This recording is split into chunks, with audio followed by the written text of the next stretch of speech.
Next up, we're looking at Mackenzie Dern versus Tecia Torres. This is a fun fight. I like watching both of these two a lot. I've always liked Tecia Torres. I just think she's a cool person and she's fun to watch. Mackenzie Dern's fun to watch as well.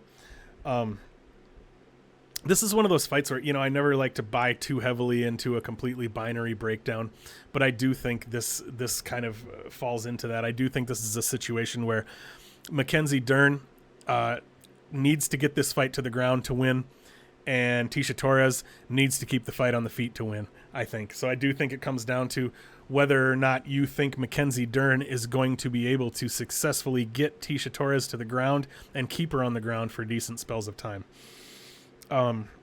If we watch Mackenzie Dern's last fight against Marina Rodriguez, we saw her have success with her grappling early, but then that was a 5-round fight. As the fight progressed, we saw her be comfortable just striking on the feet, even though she was losing. Kind of the same thing I said about Mickey Gall against Alex Morono.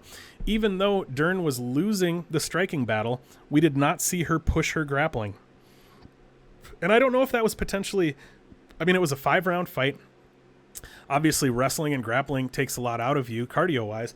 So is it possible that Dern was just looking to conserve her gas tank because she knew she was in a 5-round fight and that wasn't something she was accustomed to doing? That could be. But yeah, she basically would, after round 1, a lot of times what she would end up doing was she would maybe shoot one takedown and not even like chain it together and work really hard, but kind of shoot one takedown. And if that initial attempt got stuffed, she would just kind of give it up and strike for the rest of the round. We saw her do that numerous times. And then maybe like a couple times she did try to push the wrestling with like 20 or 30 seconds left in the round. But by that point, it was kind of too little too late as well. So, are we going to see something similar here? One thing that concerns me a little bit was that Torres got out-wrestled and out-grappled by Angela Hill in spots in that fight. And obviously, Mackenzie Dern is a much better grappler, jiu-jitsu-wise, than Angela Hill. But Mackenzie Dern's not necessarily a great wrestler. So that concerned me a little bit until I thought about that. Like okay, Angela Hill, she's a kickboxer, but she's developed her game. She's not a terrible wrestler. She's not a great grappler, but she can wrestle a little bit.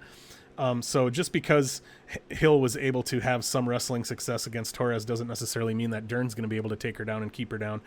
But yeah, I do really think it just comes down to whether you think Dern can get Torres down and keep her down.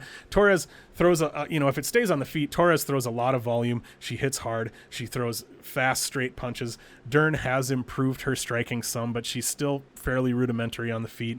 I definitely don't think she's going to be able to keep up with Tecia Torres in the striking if this fight does play out on the feet. Torres is very small. She's going to be much smaller here, but Torres is always small against everybody, and she makes it work for her.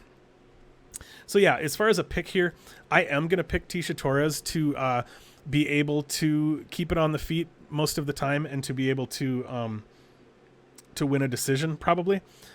Did I pull up the line here? I don't think I did. It's pretty much a coin flip. Oh, where is it? Where are you?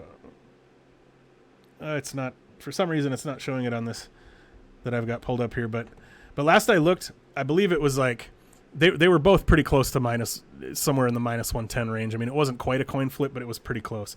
And last I looked, you could get Torres by decision at plus 160. That was on my William Hill book.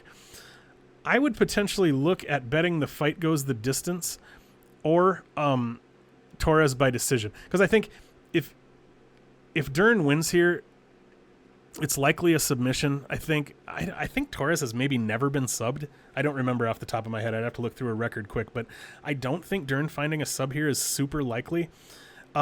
It would be possible for Dern to win a decision if we spend a lot of time on the ground and she has a lot of time in top position and is controlling Torres on the ground, but I think that's unlikely. I do think the fight probably goes to decision, and I do think Torres probably wins that decision, so I may look to bet that Torres by decision at plus 160, but I haven't done so yet.